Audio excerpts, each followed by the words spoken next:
Hello, it's so nice of you to join me once again. Did you recognize any of the people in those photos?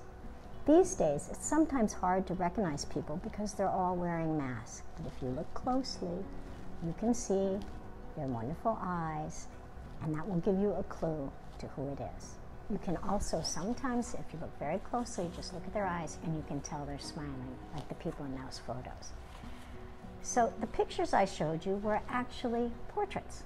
They were done with photographs, but they're pictures of people, and a picture of a person is a portrait. I have another portrait behind me, and this is of an artist who you've been studying, Vincent van Gogh. And you can tell a lot about a person by studying their portrait. For instance, look at his expression. Is he very happy? No. We know that Van Gogh was often unhappy and depressed. You see a painting behind him, and it looks like it might be one of the Japanese prints that inspired him.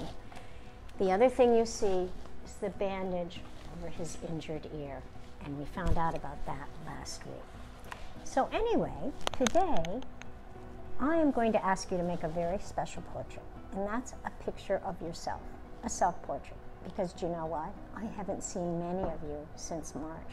You've grown, some of you have lost teeth, some of you have changed your hairstyles. I want to know what you're looking like today. And the people at school would like to see it too. So I am hoping when you're all done, you'll take a photograph of your work, put it in Add Response so that we can all see what you look like. Stay tuned, I'll show you how to do this. So here's what you'll be needing for this project. Your sketchbook, a planning pencil, your Sharpie marker, your new colored pencils, a pair of scissors, and an extra piece of paper that's about 3 inches by 5 inches. I'll show you why. You also might like to get your paints for finishing touches. Okay, so let's get started. In case you're wondering what this piece of paper is for, it's for making your masks. We are going to show you how to do a self-portrait, but we're also going to add a mask that you can remove, because today we're all wearing masks, and as part of this project, you're going to create a very unusual, distinctive mask of your own. So I am taking this 3 by 5 inch piece of paper and I am folding it in half, okay?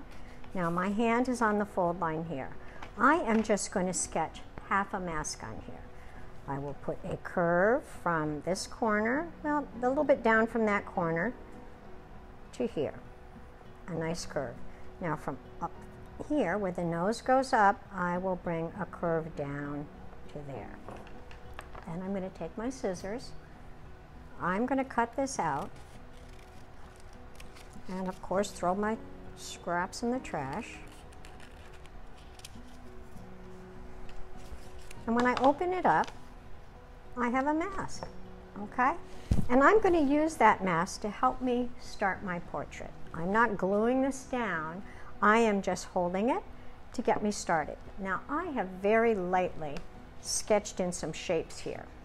We're starting with line and shape to do this portrait. And I'm going to suggest when you do this, you take your planning pencil and you sketch lightly. When I was doing my sketch, I found I had to erase and redo the eyes several times. If I had pressed down with my pencil, it wouldn't have worked very well. I would have had gray eyes and still the old drawing would have shown through. But for you, while I'm demonstrating, I'm pressing down harder so you can see it on the video. I'm going to decide I want to leave room for my neck, so I'm going to put my mask right about here, and I am tracing the bottom edge, okay? And I don't want this line through my face, but I do want to know where it goes, so very, very lightly, I am just showing that it goes here to here. Now the next thing to do is finish drawing the shape of my face. You know our faces are sort of oval, but not all of our faces are the exact same shape. So one thing I didn't tell you to get for this project, which would be very helpful, would be a mirror. So you can see what you look like. What is the shape of your face? I'm going to take this and turn it into an oval by going up like this, Again, I'm pressing down hard so you can see it, but you should do this lightly. And I'm looking here, and I got a wobble right there, and I am going to fix it. The lovely thing about these sketchbooks we sent you is the paper is so nice that when you erase, it erases nicely and doesn't fall apart. So the next thing to do is to show where my eyes go. And as you know, your eyes are located exactly in the middle of your face. You can even measure and find that out. When you were a little kid, you probably drew your eyes way up here. And some adults even do that today who haven't had art at Floodbrook. But we know that your eyes are about in the middle of your face. Sometimes artists actually even draw a little line across here to get them started. So I am going to do my eyes. And I am going to do it with a Sharpie marker, because if I don't, you probably won't be able to see it. So my eyes are not dots in my head. They're shaped kind of like a football, okay, or an almond. And we actually have a little bump right there. Now inside my eyes, I have the iris, the color part of the eye, and of course, a pupil. Now, my eyes that big, about that far apart, would be where my other eye goes. And this is the tricky part, is getting them so they kind of match. And if they don't worry. Sometimes one eye looks bigger than the other, and that'll just look like you're tilting your head. Okay? I'm going to go over this in Sharpie, because if I don't, you probably won't be able to see it on the video. So, here's my shape of my eye. My pupil. I like to add a little eyelid because we often see that. Even when our eyes are open, you see a little bit of your eyelid. So I am going to add that. Okay. I also have eyebrows. And eyebrows, which I used to forget to draw, are very handy because they help you figure out how to do the nose. So drawing the nose. Do you know that the bottom of your nose comes just about in the middle of this space that's left over? So artists often put a line right there. And guess what? Your mouth is halfway in between this space. Or maybe I'll put my line there now. So to do a nose straight on, bring it down like this. I'm going to do a curve here, a light curve here. What I really see is the bottom part of my nose and where my nostrils flare out a bit. Some artists actually do a faint little circle right there and then add the bumps on the side. When you're done, you can erase the circle. Or actually, the oval is what you call it. So I have now my nose, which I will outline.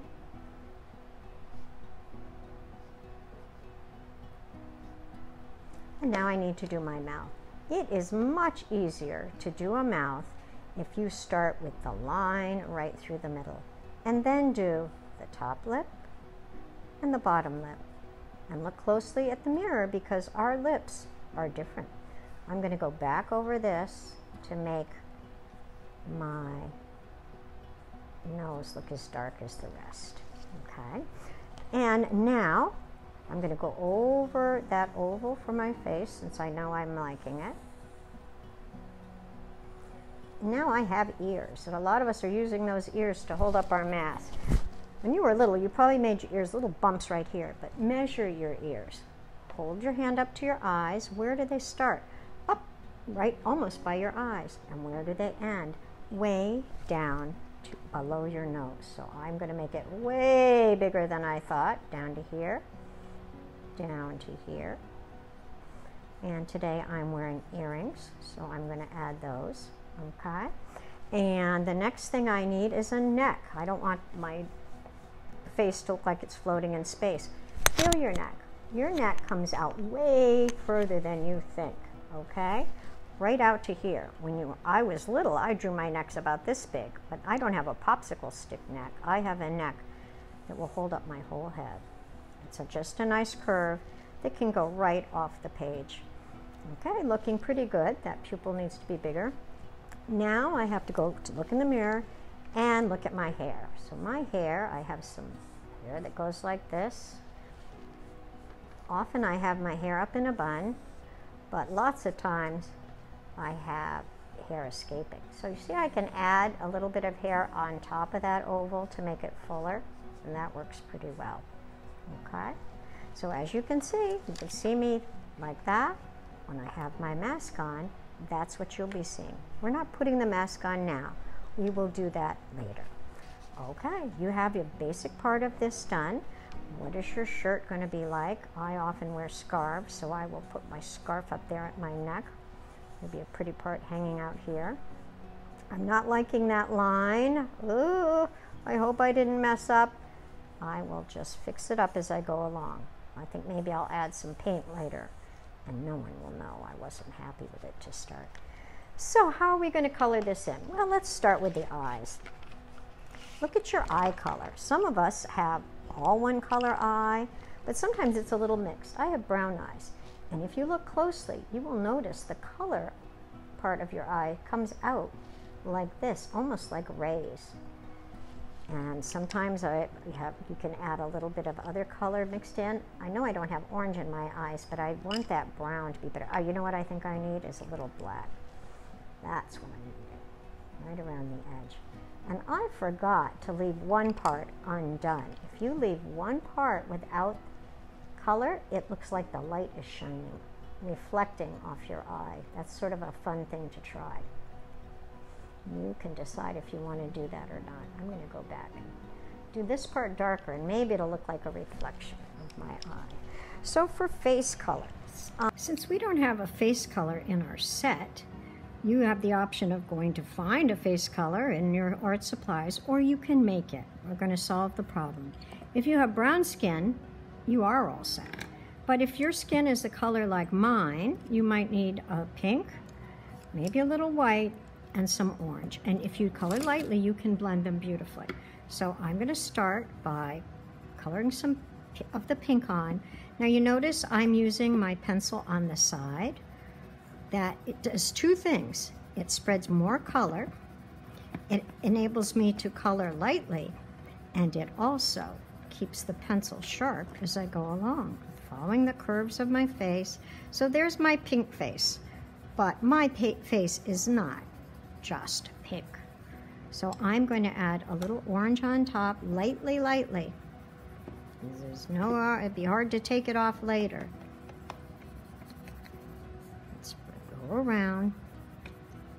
I've done a lot more work with colored pencils since we got our new art supplies than I ever have before, because I like the new pencils, and I like to work with what you all will be working with. I'm going to add a little orange on top of the pink everywhere. Notice I made it a little lighter around the eyes and also on the nose where the light is shining on it. I could even add a little yellow to it. You decide. But one thing I am going to do is to make myself look kind of healthy, like I've been outside, is I am going to put a little pink in my cheeks. I'm not putting it everywhere, just kind of on my cheekbones. And I'll lightly put a little bit of color under my eyes, but not a lot. Okay, you stay tuned, and I will show you in fast forward how to finish up this picture.